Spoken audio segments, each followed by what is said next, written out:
Hello, here we are with Ege Legocan, head coach for Fox Gaming. Thank you so much for being here, for investing your time in adding value to the community. How are you doing today?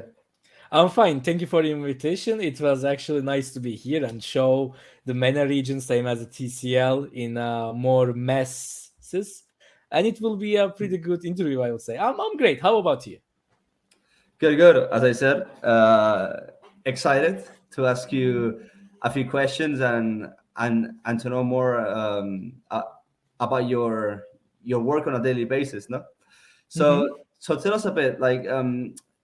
What was your first video game? Was it League of Legends, or how did you start Okay, in the video actually, game? I was a professional FPS player and I only came in League of Legends since in Turkey the FPS scene was bigger, was way not bigger before. After the Valorant game, it got bigger, and when the Valorant game, I was already in League of Legends. But my first Mhm. professional game was actually Rainbow Six Siege. I played Overwatch, PUBG, H1Z1 type of games as a professional player. But in those games, the main problem was in the Turkey. They didn't had enough investment. They didn't had enough orgs, and Europeans really hated us because of the most of the toxicity of our region. I would have said. So I feel myself that I am a little bit unlucky in here. Maybe I swap games, and in that case, the only good game to focus on was actually League of Legends or CS:GO. I played both of them, but I was an IGL, the in-game leader in both of the games. So I decided to become a coach, and when I looked at it, the MOBA scene was bigger than CS:GO and the FPS scene. So I decided to become a League of Legends coach. I worked in a lot, and I started my coaching like end of 2019, start of the 2020s, and I'm starting here. But I am in esports like even more than 6 years, Nice, and nice, that's about my starting story, I would have said. nice. And was the transition from player to coach very challenging, or and how did you adapt to it? Like I even when I do content in YouTube or Twitch, or whenever I was playing games, even for my friends, I was always a dominant model for them. I was always the nerd or the geek who searches game exploits, the metas and everything. Let's say Rainbow Six Siege has a new meta, or any of the games that we played, I was searching for it. I was looking for the best ways, or even when we were going for even friendly matches or tournaments, I was getting my tablet with it. I was showing them the plans and stuff, and I was loving what I was doing because uh, controlling masses is my one of my skill set, I would have say. And when I was doing, I was feeling comfortable, but we never had a coach in those teams because it was pretty new and amateur, I would have say. But when I became a League of Legends player, I said I'm not good enough, even in solo queue, I'm diamond stuck when you look at it. Because I I always tell the players, like, do what I say, don't do what I do. Because what I say is correct, but I'm not the biggest player, biggest skill set. And I wanted to become a coach because I think that I could be way more helpful. Okay, and to be where you are, like, who did you learn from? Because you started as a coach, but Mhm. not only through trial error do you learn things. I guess, like, Yeah. who was a good reference to you? Like for me, I had 3 or 4 big friends, big I will gonna call it brothers because they were the ones who helped me a lot. One of them is Berk Uberq from manager from Nasr Esports. He is the one who actually helped me a lot of things. The other is Çağatay Nati in League of Legends League. Again, he was a pretty helpful. The other is my in a way of coaching duo Melih Dikep. He won Turkish League 3 times and he was a pretty helpful in everything. And the last one would be probably Ali Craftix. Like he was making in-houses in Turkey. Again, I was a part of it, and even I met Melih Dikep with in that in-houses. So that 4 people started my career a lot. I would have said because before Nasser was in TCL, the Nati and Uberq were in a team called Royal Youth before they sold to Spot TC Nasr. So they actually acquired me as an intern coach, and they taught me some stuff. They gave me some players. I developed with them. I improved them. And then my esports career moved and moved and moved, and I'm here. Great.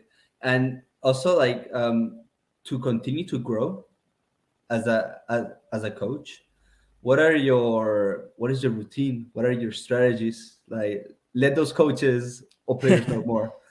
Like basically, coach is a more of a improvement plan, because when you're the head coach, especially, you don't have nobody to ask around or teach you the things, because you are the boss in most of the teams.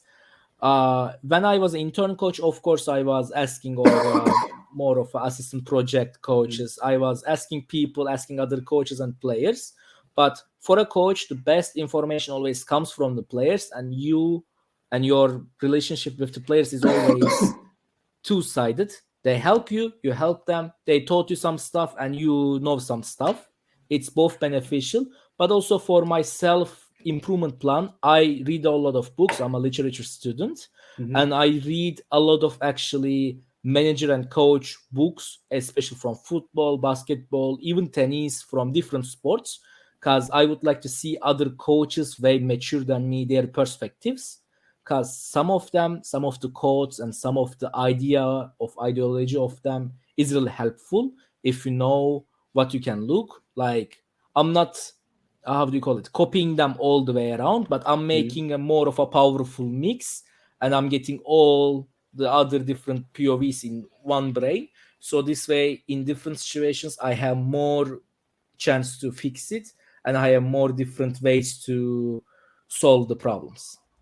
Yeah, and how do you empower a team in order to also have time for you to be a better version as a coach? Because I guess at this level you have to be very like conscious and know delegation and empowerment, because all the things you would have to do if you were a control freak, it's impossible. Yeah, So tell us a bit.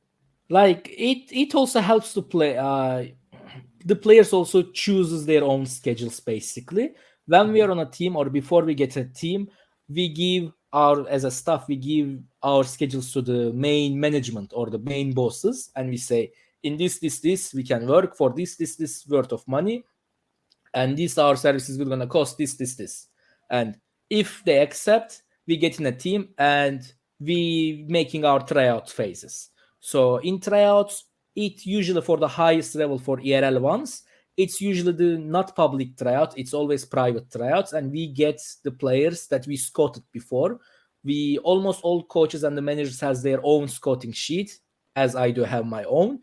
Having worked in more than 3 different regions, it really helped me about to doing more scouting, doing more environmental, and getting to know more people. So I ask people, I ask managers, I ask coaches in every off season to get their POVs, who they want, who they don't want, and I make a scouting list. I invite the players. I talk with the players as 101 first, as an interview, to get to know their point, to get to know their budget, and if they would be interested, we invite them to tryouts. After the tryout phase is over, and tryout phase is always going for 5v5 in-house type of tryout phases, and we call this as a mirror matchups. We play 3 to 4 games, and if we do 3 games, it's usually the first 2 games are mirror matchups, and the third game is free for all. So if the players want to choose their own characters or choose their own tactics, they would be feel free to do it, because as a coach, you don't want to make a strict player. You always want to keep the creativity in the team, because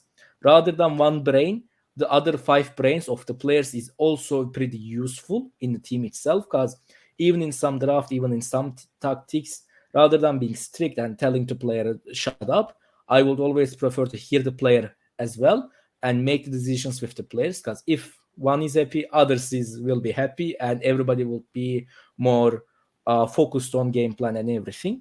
After the let's say roster is down, we make the contracts, everything goes smoother, and then we make our scheduling. In normal teams, as a minor ERL ones, we play 2 days of the match days, of a week.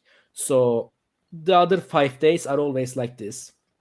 We have one off day in every week, and if the week is going all right, we give the off day to the players, and the week we say we need more practice or players wants more practice, we delete the off day and we play 5 scrims in 5 other days.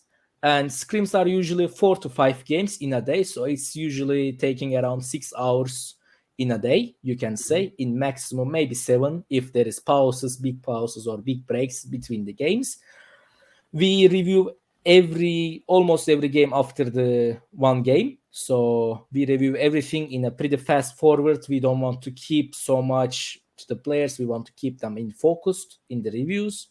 And after the day off, either they want to play solo queue, they can do it, but we always tell the players to have high ranks, because how much high ranks in their solo queue, especially before the league start, as a coach or the managers can go higher discords for the pracs and the scrims, and this way they can book even better opponents in the scrims, so the team can able to even learn from different teams and different regions, because it's pretty helpful. Because as a minor region, most of the teams doesn't even play on major leagues against major leagues, but we were lucky with the rank. Some of the players got top 10, top 20 pretty fast.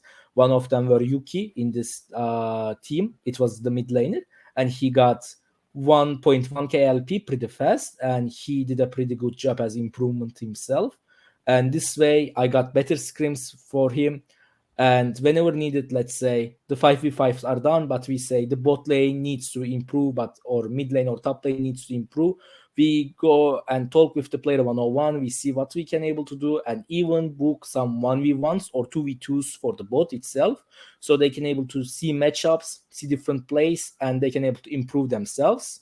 And this is our it. But players usually work, if I'm only counting scrims, 6 hours, but coaches work more, because there is preparation from this before the scrim, and after the scrim there is also an ending call. We talk with my assistants or the analyst if I do have, or I give the report to the team, or I just type and see, I watch the games again. And basically coaches work a little bit more than the players, but if you count solo queues of the players as a work, sometimes, and maybe most of the scenarios who plays a lot of solo queue, if the player plays a lot of solo queue, it gets 10 to 11 hours even, you can say, in a day for the players. Great. So many questions about all you explained.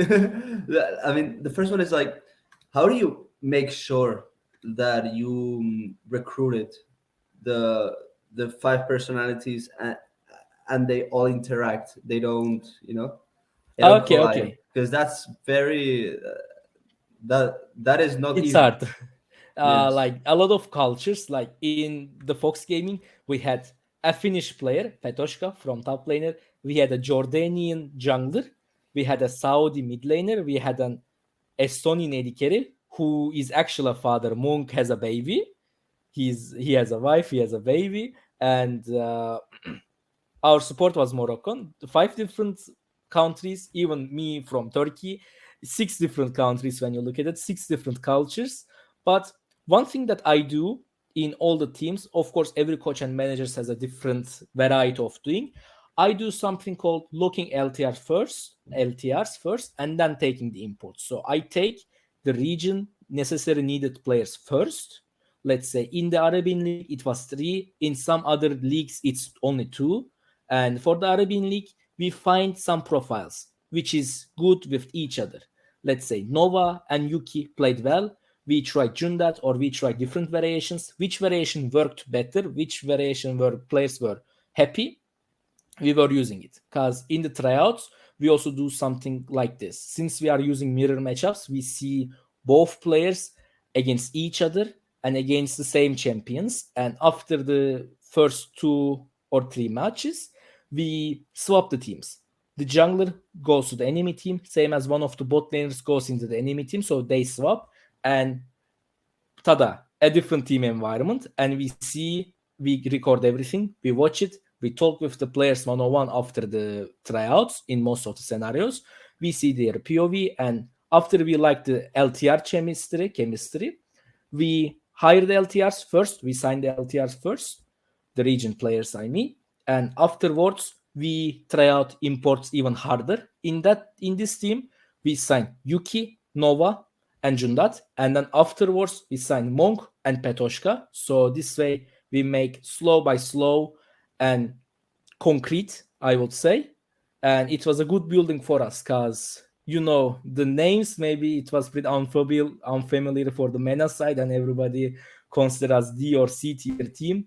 We still managed to be the first place for some weeks, and it was just an unlucky Riot rule that we couldn't do playoffs. But it is what it is. I'm still happy that's what the boys showed, if you ask me. And it only happened because of team chemistry, because we didn't have the biggest budget, but we were smart, and players were also pretty smart about what they want to do, and we showed some different tactics in the end. Great. And also, like, in those you explained before, those 5-6 hours that the players train, well, plus 11 if they're in the solo queue. But do you also focus on that it's called invisible training that makes them mentally, like, for example, nutrition or exercise? Do you consult them with that? The players, you have a person in the team that does that? Not with the Fox Gaming, but before the team with Diamant Esports, we had psychological, actually helpful, and it was pretty helpful. We had a psychological woman. Her name Nick was Plögrekt. I can't pronounce her name, so I won't gonna make a weird name. I won't gonna tell her name, but it was Plögrekt from Slovenia, and she was pretty helpful to us. And she was doing a lot of psychological seasons with us, 1 hour or 2 hours in a week, and it was pretty helpful. But if the players aren't in the gaming house, or in the boot camp, it's so hard to make them nutritions or sports activities or even exercises. But let's say if the team is in gaming house, I think having a nutrition, more sports psychologist, or even taking personal trainers to the gaming house and making sports and exercise with the team, I think it's pretty good. But since in most of the minor ERLs, especially, they don't have enough budget to take a lot of stuff, it's a huge minus for them. But when you look for leagues like LFL, LVP, LEC, LCS, or even Korea and China, all of them has their more of a stuffs. Because I remember in one of the worlds, we had one coach, and enemy Chinese team had 20 different coaches, psychologists, nutritionists, trainers, and everything. And like one guy was coming out of our room, and the others were 20 people who was coming out of the room, and it was pretty funny. And also, like, you, like, how do you view, like, we're talking this before the interview, but like, how do you, like, view, like, the esports ecosystem in Turkey, especially in League of Legends, is evolving? Like, I think it is evolving. Like, when I look before, like, 2015, 2016, or even a little bit further than that, we had a prime year. Like 2017 and 2018, for me, one of the prime years of the esports, because we are hiring Koreans a lot. We were paying big salaries. Every team was in the competition in that years. But slow by slow, after the first Riot partnership offer in 2020 or near end of the 2019s, but it should be 2020. I'm not so sure about the date. Riot offered partnership just like the LEC, so they removed relegations. Every team, as long as they don't gonna sell the spots, we're gonna keep in the league for 3 years. So some teams, since it was like that, decided to skip first 2 seasons or the last 2 seasons, and they just played with full rookies without giving even any money to the rookies. They were just here to play and going 0-16. There are teams which went with 0 wins, even in 2 splits. And for me, it was pretty sad to see, because even for the viewers, when you were gonna play against a team which is 0-15, let's say, you don't want to watch the game because it's obvious that who will gonna win or not. So for me, some teams use the partnership for the bad side, and some teams make better development plans. But Turkey is pretty start of everything. Turkey is a great country, but the political and the financial problems in the country really affects the esports a lot, even for the players, because some imports doesn't want to come, some imports wants money, and some teams can't able to afford it, and it's a problem. There are some teams, some managers, and some coaches who does their job pretty good, and it's pretty beneficial for the region. But there are also some people who doesn't understand anything, and they only have power or the money, but they don't have any intelligence. That's the main problem of the sector. Like sector needs to be cleaned out as soon as possible. But I'm hoping for improve in very soon time. We will gonna see. Yeah. And from your personal opinion, what do you think that Riot could do in Turkey to facilitate more opportunities? Like I Develop told that you before amateur the as well. Yeah, yeah. interview, like for me, one thing that Riot can do is this: in Prime Leagues or even Division Ones or big major ERLs, or even in LC, LCS, or even different regions, they have a salary range, and they have a minimum salary range. I won't gonna give the number, but for like Prime Division One, it's almost same as an minimal wage of the Germany, as far as I know. And if you need to play a player in that team, you need to at least pay that amount. So this way, players keep safe from illegal activities or anything, and they can able to have at least near decent life. And it's really helpful for the players, because when you look at LFL, LVP, or Prime Division One, except some teams, except some organization that happened before, you can't see much drama about the money, because everybody is pretty professional, even the teams, even the managers, even the coaches. But in Turkey, for years and years, the contracts were like, if you play one game, you get €1, your release fee is €2, and it was pretty ridiculous. We had pretty ridiculous contracts, and people were only accepting it because, let's say, people offered me €5 contract for a month, and if I don't accept that, the another coach will come and accept that. And it's pretty important us for to accept it, because we need recognition and we need experience to go in higher sites.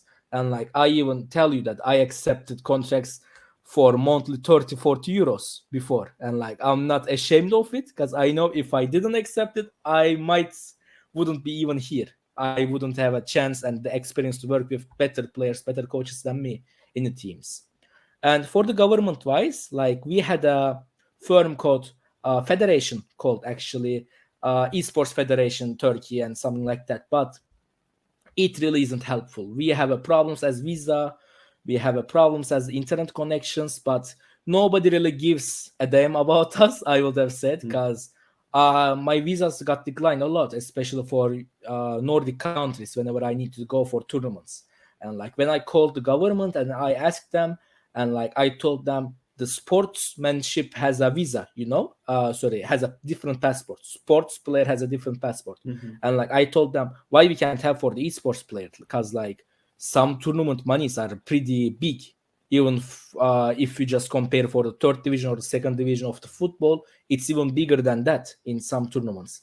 And there are some teams who can't even send players, send coaches to those type of tournaments, or it always happens in the last minute, not only for League of Legends, by the way. I'm talking as overall the esports, and nobody helps it. If you are familiar with the government, if you have good friends in the government, it does happen.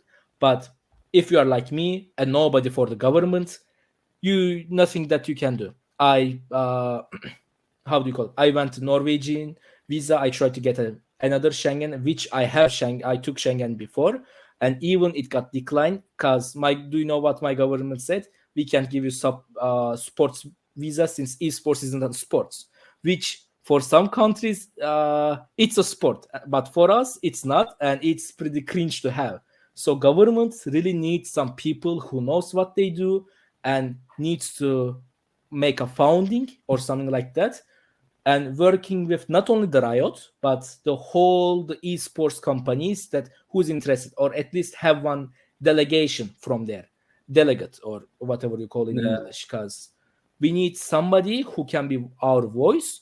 And I'm hoping for the best, because actually Turkish presidential voting is pretty close, in 2 or 3 months it should happen. And like even the opponent side of the presidential campaign are using esports word as to just market their value. I know even different kind of a party comes to the Turkey as a politician. I think it wouldn't gonna still help. So like the big firms like Riot should make some connections with the government itself. Probably they have connections, but like the better connections, I mean, and try to help the scene out. Otherwise, it will be so hard for us. Like for a European player, it's so easy to go to boot camps, go anybody else, because like how do you call it? You are from Spain. When you go to Germany, it's European country anyways. You don't need to get any specific visa or anything. But you are from Turkey or you are from MENA region even, and you have a great Spain team like Bisons, Barcelona, Real Betis, or any sports team. They offered you. They ask you to come, but you can say, yes, I can come. I need to practice visa. I need to take my visa. I need to take a work permit. I need to take a lot of stuff. Even before the split start, I had multiple offers from Spanish league, German league, and the French league from the major division ones. And almost all of them got rejected since I couldn't get my visa. I couldn't guarantee that I was going to get visa. Even some for minor teams. Like one of the teams wanted me to go to Prague, the Czech Republic, but I told them I would like to come, but I can't guarantee anything. And they didn't want to risk it, basically. Yeah, that's a shame. I mean, I am not aware how how to change this in your government, but yeah, it's actually like Riot somehow can have the influence to make something. So if someone from Riot is listening, do something. Okay, okay. And so, what would you say is essential? This is more for the coaches. Like, what would you say is key for a coach to have in order to succeed, from a personal view? Okay, Like, so yeah, players can show themselves in solo queue. It's pretty important for them, or in houses. But coaches can't show them. Even a coach is 1K LP, they won't gonna give a damn about your LOL pros, LOL Europe GG or anything. Like as a coach, most people know me that I only play 5 to 10 games in every month to just track off the meta. If there is an epic, I tried it out in middle of the elo. Like I said, I'm a stuck player, and like I can do anything about my playership. So the biggest differences of the coaches is their own orgs, their own teams, and their own connections. In every scrim, after every scrim, I talk with the enemy coach. I follow enemy players, enemy coach, and I make my connections and environment bigger and bigger and bigger. The main key part, sometimes I even ask them the questions that I know the answer, but sometimes I just want to make sure, or sometimes I just want to seem smart against them, because last split we played teams like Carmine Corp in the scrims, and like whenever I need to talk with them, I was asking them like, what are you doing? What are you doing? Is this correct? Isn't it correct? Because making connections is the key for the coaches, and having great references is also the key. The third key that I can say is self-improving. If you wait, if you don't talk with the people, if you don't message, if you don't try to learn anything, you're going to be stuck in the same point where you started. Because especially as a head coach, it's hard to learn from different people, and you can only learn from your players. So even when you're hiring your players, you should get people who can be beneficial for both parties. Because if your players are teachable, or players are likely to love you, you can teach your players and players can teach you. It's both party beneficial, I would say. Do you also have connections or like a mastermind with other head coaches in order to help you? Like not for me, your competition, like a competition, a team you play against, but do you share ideas and strategies with other coaches or with other people Like that can help you? after every patch comes, usually the teams before the scrim, we get around, we talk with the players, maybe this can be good, maybe this can be bad, or if my assistant coach is also have different ideas, or even the analysts, they also put some ideas. we talk. And let's say the idea failed. I immediately ask a friend of mine who is coach, who's player, and I tell them, like, bro, why this is working? It should be working in paper. And like sometimes he sends me votes, sometimes he calls me and he tells me that it's a good idea, but you did it wrong, or it's a good idea, you should improve this and that.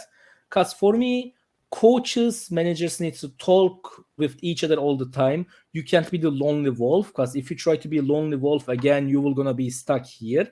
And you need to have good relationship, at least good some of the friends of you have, who which you can trust definitely, because there are a lot of leaker problems you can even hear in off splits, even the scrim leakers.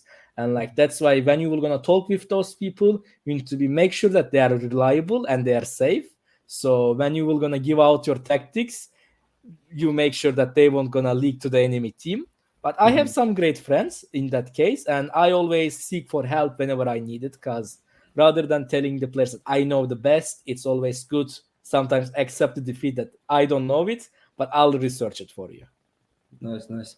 And to sum up this interview, you mentioned a lot of times the word connections. Okay, Mhm. they're important for everything. Okay, but from your point of view, for the players and coaches listening, what are key points or strategies you can share with us in how you get into the connection? What are ways to that Mhm. anyone can apply in order to keep increasing those connections and reaching those opportunities that Yeah. you only get with connections?